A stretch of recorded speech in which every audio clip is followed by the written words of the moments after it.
কেমন আছো সবাই? আশা করছি সকলেই ভালো আছো। অপুর সংসারে স্বাগত জানিয়ে শুরু করলাম আজকের এই ভিডিওটি। সকালে চায়ের পর্ব কিন্তু মিটে গেছে, ঠান্ডা। এদিকে ডাল বসিয়েছি, দুধ গরম হচ্ছে, কপি ভাজা হচ্ছে, ফুলকপি ভাজা। আর এর আগে আরও একটা ভাজি হয়েছে, বিনস আর মিষ্টি কুমড়ো দিয়ে। এই যে রুটির জন্য যে যেটা খায়। আজ তো রবিবার, ছোটো ছেলের ক্লাস আছে, ছোটো ছেলে যাবে ক্লাসে, সেই জন্য একটু তাড়াহুড়া করে করলাম। তাড়াহুড়া বলতে তেমন তাড়াহুড়া নয়, অন্য দিনের মতো নয়। আর এইদিকে দেখো যে ডিম সিদ্ধ করেছি, কর্তামশাই সমস্ত সবজি সবজা সব কেটে দিয়েছে। ছেলেরা এখনও ওঠেনি, ধীরে ধীরে কাজ গোছাই। সবজির মধ্যে মাছও আছে, তবে চিংড়ি মাছ বেছে ধুয়ে রেখেছে, শুধু রান্না করাটা। হ্যাঁ, आओ नीचे आओ बेटा। এই দেখো, গতকাল রাতে খেয়ে এসেছি আমরা অনেক দেরিতে, মানে অনেক লেট হয়ে গেছিলো ঘরে আসতে আসতে, প্রায় 12টা বেজে গেছিলো।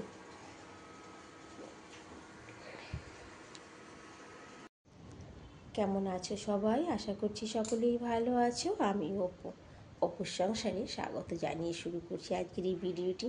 তবে ভিডিওটি শুরু করলাম কিন্তু এখন দুপুর 1টার থেকে। সকাল থেকে এত বিজি ছিলাম যে হাতে ক্যামেরা নেওয়ার সময়ই পাইনি। তো চলো দেখাই আজকে কি কি রান্না হয়েছে। ভাতটা সবে মাত্র হচ্ছে, মানে এই যে গ্যাসটা বন্ধ করলাম,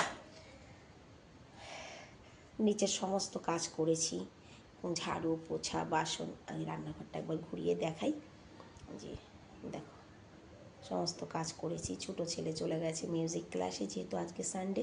সকালবেলা ব্রেকফাস্ট বানিয়ে ছেলেকে আর ছেলের বাপকে পাঠিয়ে দিয়েছি, তারপর রান্নাঘরের কাজ করেছি। ভাত, এখানে আছে ফুলকপি ভাজা, সকালে ফুলকপি ভাজা দিয়েই রুটিটা দেওয়া হয়েছে। আর এখানে আছে বিনস আর মিষ্টি কুমড়ো দিয়ে একটা ভাজি করেছি। দুটো ভাজি সকালে করেছি ব্রেকফাস্টের জন্য, যে যেটা খায়। আর এদিকটায় রান্না হয়েছে মুসুরির ডাল, টমেটো কাঁচা লঙ্কা পাঁচফোড়ন দিয়ে করেছি। এত ঠান্ডা লেগে রয়েছে আমার। এখানে আছে গাঠগোবি, ওলকপি যাকে বলে, চিংড়ি মাছ, আলু, ধনেপাতা, টমাটার, কাঁচা লঙ্কা দিয়ে রান্না হয়েছে। এই হয়েছে রান্না। আর এখানে আছে কাঢ়া, জানো তো, তুলসী পাতা আর লং দিয়ে কাঢ়া বানিয়েছি। সকাল থেকে দুবার খেয়েছি, গতকালও কাঢ়া বানিয়েছিলাম। আর এই রান্নাবান্নার মধ্যে কিন্তু ঝাড়ু পোছা সব কাজ করেছি। আর ওইদিকে ছাদে মেশিন চালু করে দিয়ে এসেছি। তো চলো ছাদে যাই।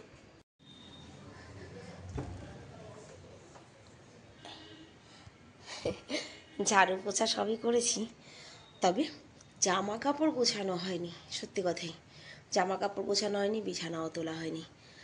ঝাড়ু পোছাটা করে নিয়েছি। ছাদে ছিল জামা কাপড়, সবে মাত্র এনে রেখেছি, কারণ এখন যে জামা কাপড় কাচা হচ্ছে সেগুলো মেলে দিতে হবে, তাই। এদিকে মেশিন চলছে, সঙ্গেই থালাটা নিয়ে যাচ্ছি ছাদে। তবে সবজি আনতে যাচ্ছি না, কিন্তু ছাদে আমি এখন অন্য কাজের জন্য থালা নিয়ে এসেছি।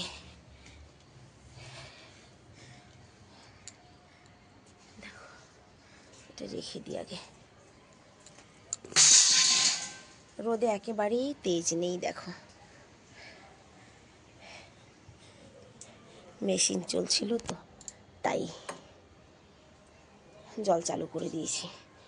এবার আমি যেটা করব সেটা হচ্ছে, আজকে গমটাকে পিষতে পাঠাতে হবে।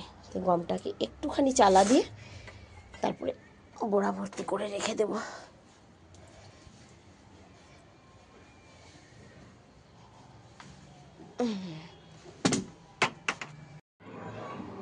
গম ঝাড়া, কাপড় কাচা সবই হয়ে গেছে, কিন্তু বেজে গেছে 1:45। আমার এখনও স্নান হয়নি। আর বাপি বোধহয় চলে এসেছে নিচে, গাড়ির আওয়াজ পেলাম। ঝটপট গিয়ে এবার স্নানটা সেরে নিই। সমস্ত কাজ সেরে একেবারে কমপ্লিটলি খেতে চলে এসেছি। রান্না বান্না তো আগেই তোমাদেরকে দেখিয়েছি। এখন একদম রাত 2:30 বাজে, জানো তো। খাবার খেতে আসতে আসতে পুরো 2:30 বেজে। চলো খেয়ে নিই, তারপর দেখা হচ্ছে।